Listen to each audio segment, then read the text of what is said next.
The room looked calm on camera. Wood paneling, microphones, lawmakers quietly adjusting papers under the bright committee lights. But beneath that routine scene of American governance, something far more unsettling had just surfaced. What happens when a government compiles lists of Americans it believes are tied to terrorism, yet refuses to tell Congress who is on those lists, how they were created, or whether those people committed any crime? That question hung over the House Judiciary Committee hearing when Representative Mary Gay Scanlon of Pennsylvania began questioning Attorney General Pam Bondi. The moment Scanlon mentioned a document called NSPM 7, the tone in the room shifted. Because this was no longer a policy debate. It had become a debate about power. So before going further, it is important to clearly set the scene for anyone watching from the outside. This was not a routine oversight hearing where members of Congress exchange predictable talking points and move on. This was a confrontation over whether the federal government might be using the language of domestic terrorism to quietly build lists of Americans whose only offense could be political disagreement. Scanlon began by referencing a memorandum signed on September 25th, when President Donald Trump issued what is known as National Security Presidential Memorandum 7, or NSPM 7. The document, on its face, claimed to address domestic terrorism. But almost immediately after it was released, legal experts, civil liberties advocates, and counterterrorism analysts across the political spectrum began raising alarms. Why? Because the memo did something subtle yet extremely consequential. It blurred the line between criminal conduct and constitutionally protected belief. Under American law, domestic terrorism is defined not by ideology, but by criminal acts, violence intended to intimidate or coerce civilians or influence government policy. Beliefs alone are not crimes. Holding unpopular opinions is not a crime. Protesting the government is not a crime. Yet Scanlon pointed out that the memorandum linked violent conduct with ideological positions that the administration described as anti-American, anti-Christian, or anti-capitalist, along with what it called hostility toward traditional American views on family, religion, and morality. That language immediately raised a fundamental legal question. Was the government defining terrorism by actions or by ideology? Because those are two very different things. Scanlon reminded the room that decades of research and law enforcement analysis, once published on the Department of Justice website, had concluded that right-wing extremism posed the most persistent domestic terrorism threat in the United States.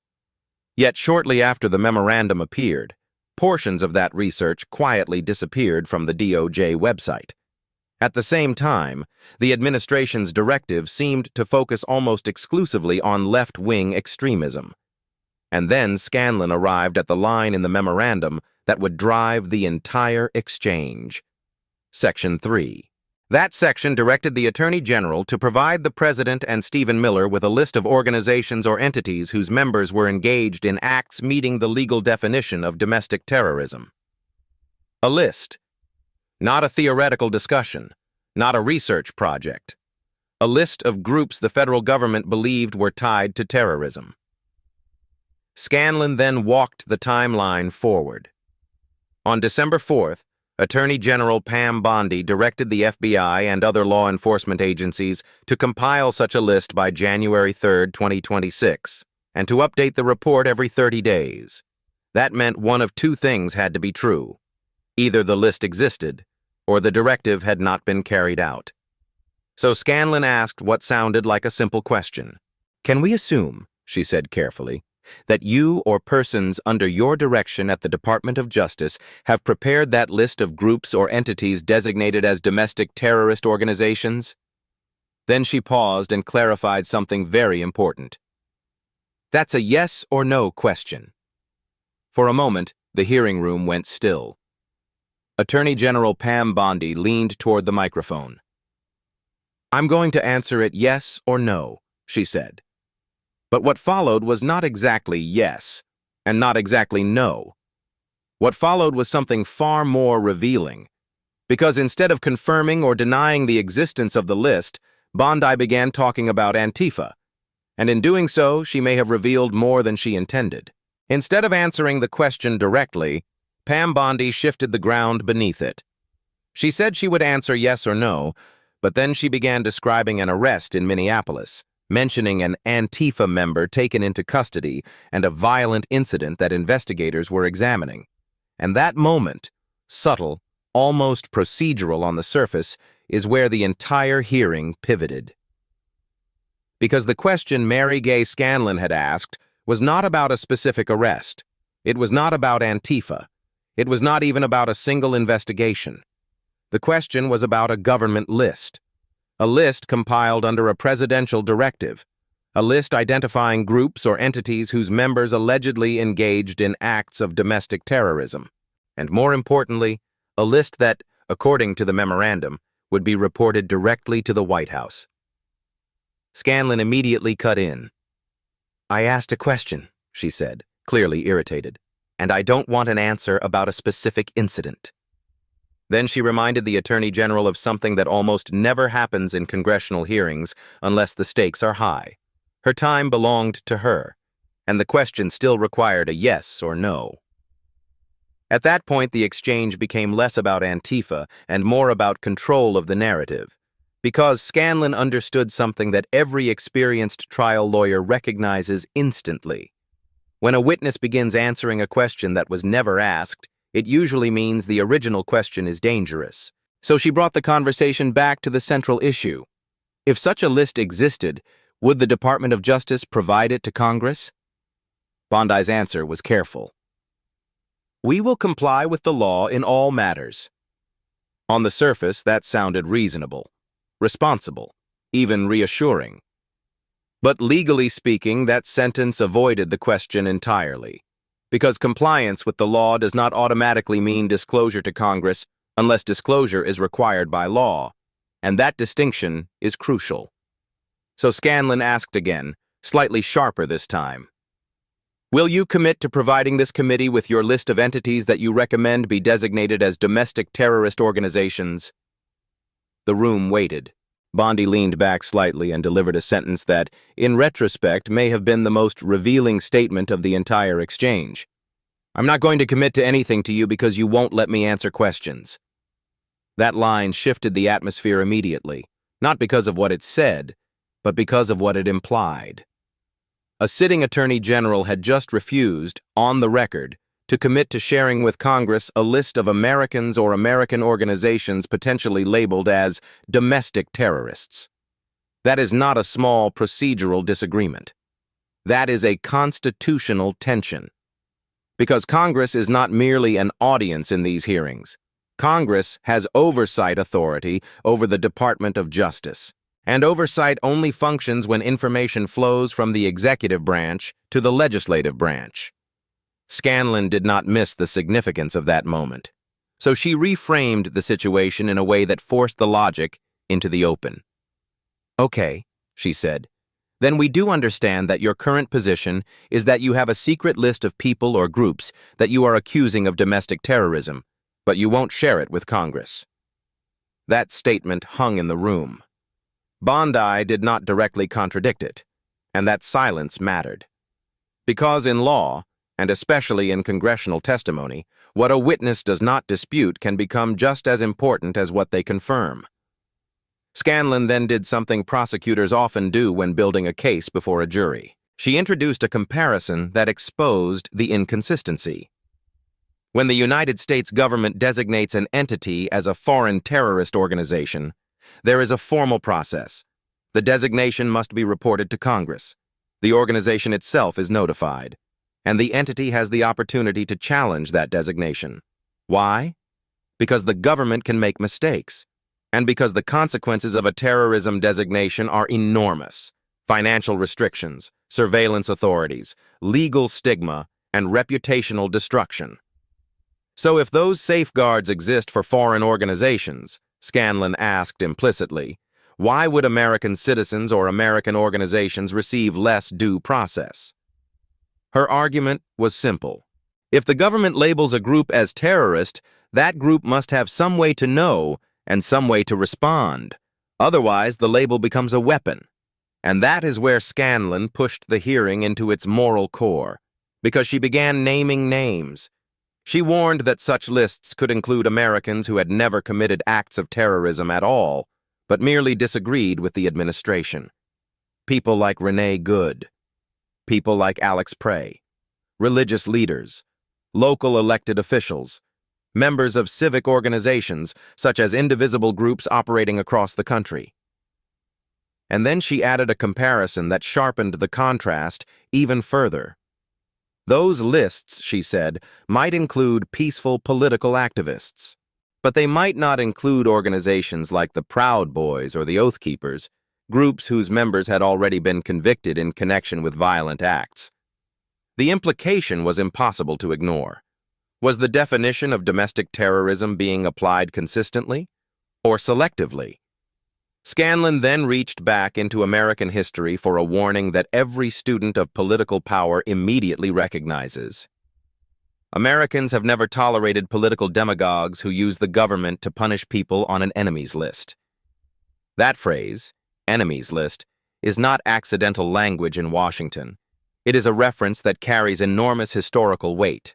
During the Nixon administration, the existence of a political enemies list, compiled by White House staff and used to target critics of the president, became one of the many abuses of power exposed during the Watergate era. Before that, during the McCarthy period of the 1950s, accusations of communist sympathies destroyed careers and reputations based not on criminal conduct, but on association and ideology. Scanlon invoked both examples in one sentence. McCarthy brought down McCarthy, she said, and Nixon was brought down as well. Her message was unmistakable. Governments that weaponize labels like terrorist or enemy against political opponents do not strengthen democracy. They undermine it. And eventually, historically speaking, those systems collapse under their own weight. The hearing room had started the morning as a routine committee session. But by the time Scanlon finished speaking, the conversation had moved far beyond a single memorandum. Now the question hovering over the room was far larger. Not whether Antifa members had been arrested, not whether individual crimes had occurred, but whether the United States government might be building lists of Americans defined by ideology rather than criminal conduct. And if such lists existed, who exactly decided whose name appeared on them? More importantly, who had the power to challenge those decisions? Because in a democracy built on the rule of law, accusations of terrorism are supposed to come with evidence, charges, and due process. Not secrecy, not ambiguity, and certainly not a list that Congress itself cannot see. By the end of those 5 minutes, the hearing had exposed something deeply uncomfortable. The Attorney General had acknowledged the possibility of such lists, but she had refused to promise transparency. And that raises a question every American watching should be asking. If the government can quietly label citizens as domestic threats without explaining why, then who decides where dissent ends and terrorism begins? That question is not theoretical. It is not abstract. And it is certainly not a partisan talking point that exists only inside a congressional hearing room. Because the moment the government begins using the word terrorism, the entire legal landscape shifts. Authorities expand, surveillance powers increase, financial scrutiny intensifies, and reputations, sometimes permanently, collapse under the weight of that label. So when Gay Scanlon pressed Pam Bondi about a possible list of domestic terrorist entities, she was not simply asking for paperwork. She was asking whether the government had crossed a line that American law has tried very carefully to maintain for decades. The line between criminal conduct and political belief. To understand why that line matters, you have to go back to the actual statute that defines domestic terrorism under federal law. The relevant language appears in 18 U.S. Code SAR 23315.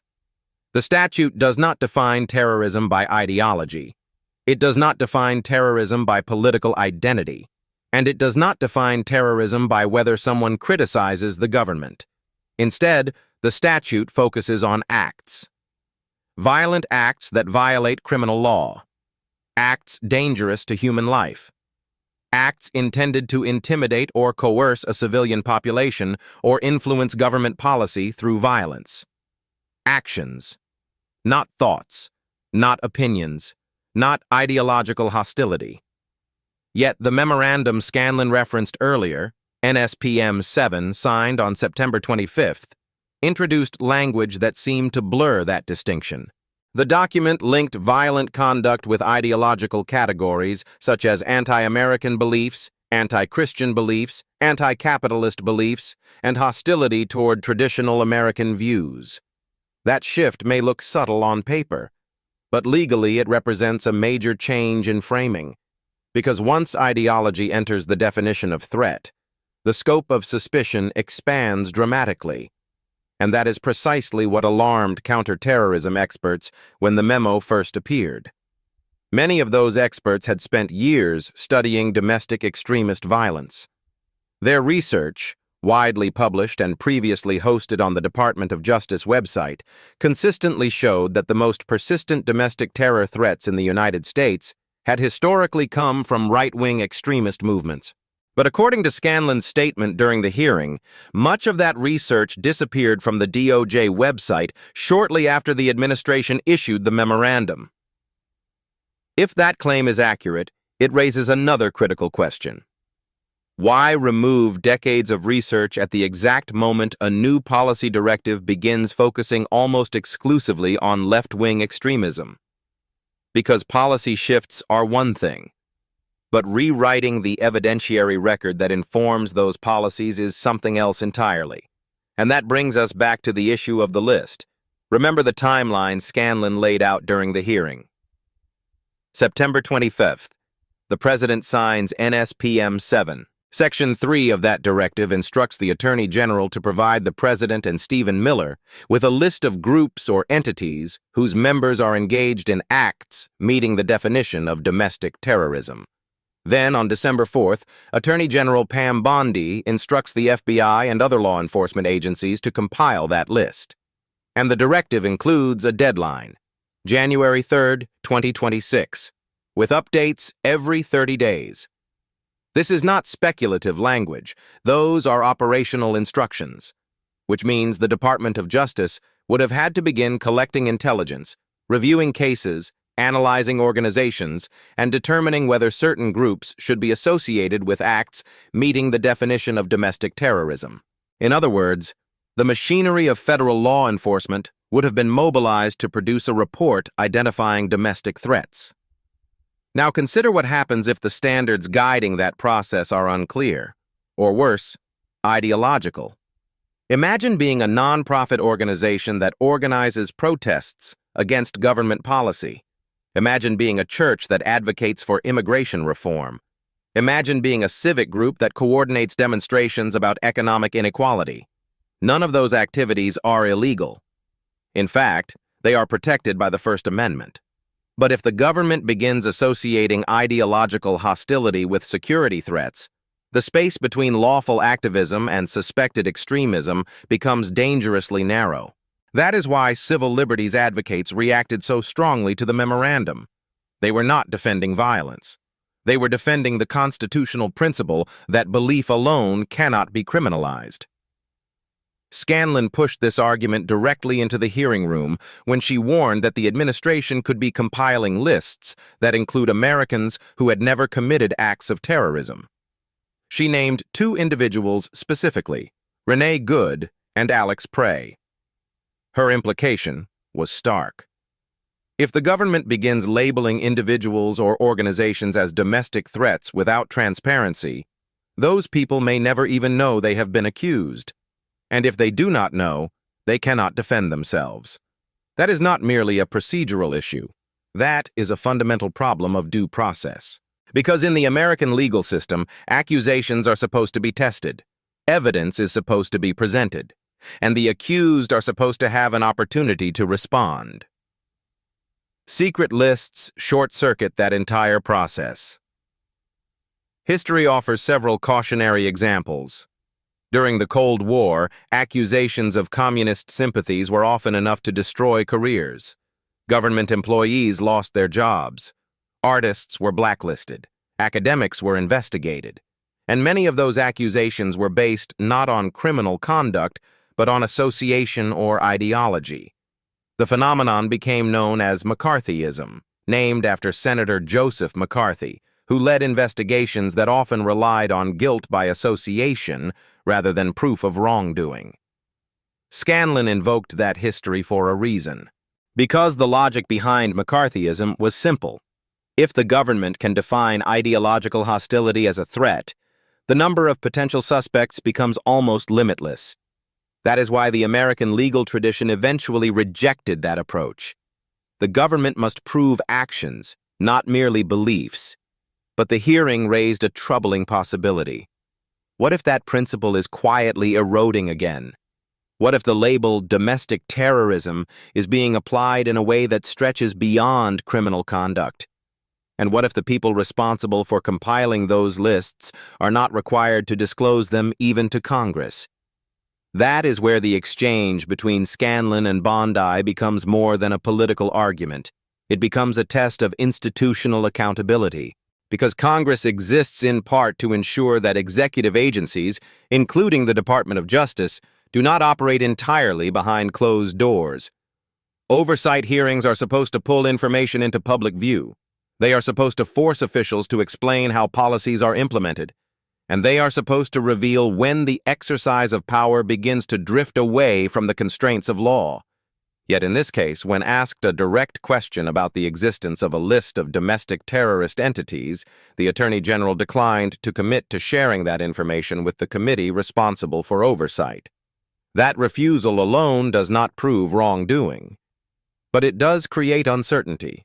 And uncertainty in matters of national security authority is rarely comfortable. Because the powers associated with counterterrorism are among the most expansive authorities the federal government possesses. Surveillance programs, intelligence collection, financial monitoring, enhanced investigative tools. Those powers were built primarily to combat foreign terrorist organizations after September 11, 2001. But over time, policymakers have increasingly debated whether those authorities should also apply to domestic threats. And that debate is still unresolved. Some lawmakers argue that domestic terrorism requires stronger tools. Others warn that expanding those tools domestically risks infringing on civil liberties. The exchange between Scanlon and Bondi sits directly in the middle of that tension. If the government is compiling lists of domestic organizations associated with terrorism, then the criteria used to build those lists become critically important, because the difference between a legitimate investigation and political surveillance can sometimes be a matter of definitions. Definitions of threat, definitions of extremism, definitions of ideology. Scanlon's closing remarks during the hearing made clear that she believes the stakes are far larger than a disagreement over procedure. She warned that Americans have historically rejected governments that use the machinery of state power to target critics. She mentioned Richard Nixon. She mentioned Joseph McCarthy. And she suggested that history does not treat such strategies kindly. But the deeper issue remains unresolved.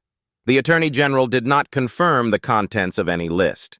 She did not deny the possibility that such lists exist, and she did not promise transparency with Congress, which means the central question still lingers.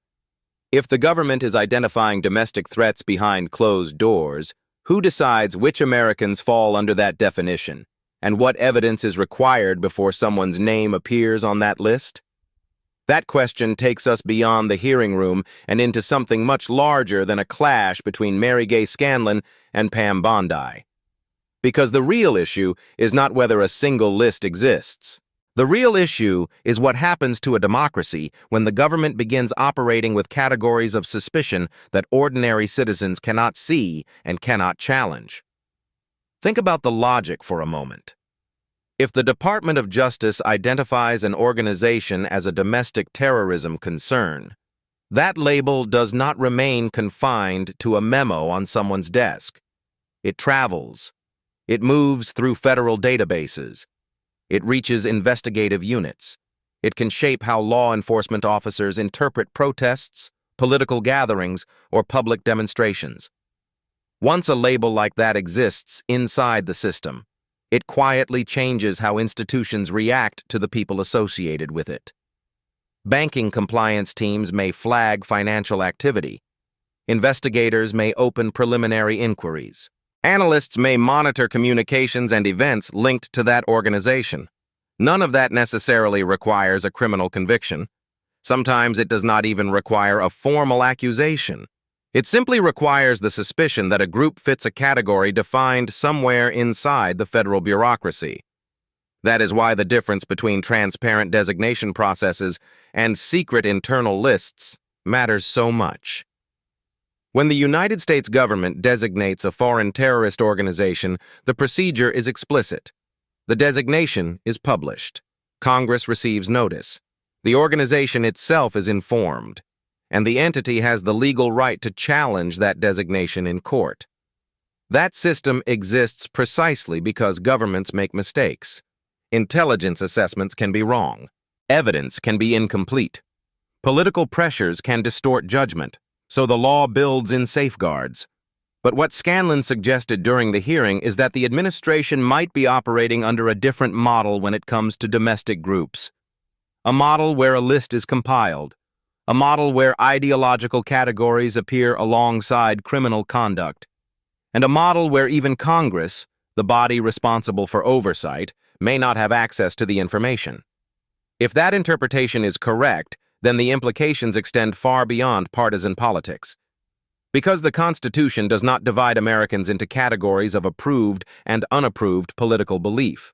The First Amendment protects speech that is popular and speech that is deeply unpopular. It protects criticism of government. It protects religious advocacy.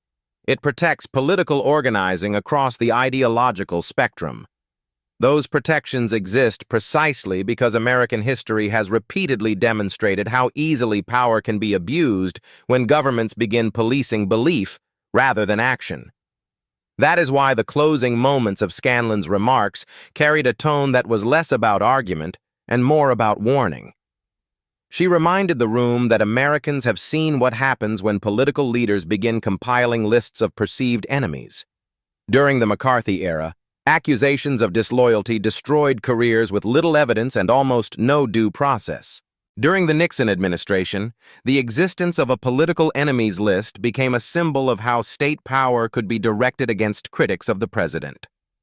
Both episodes ended the same way: public backlash, institutional reform, and a recognition that democratic systems cannot survive if governments begin treating dissent as a threat. Scanlon's message was that the same principle applies today.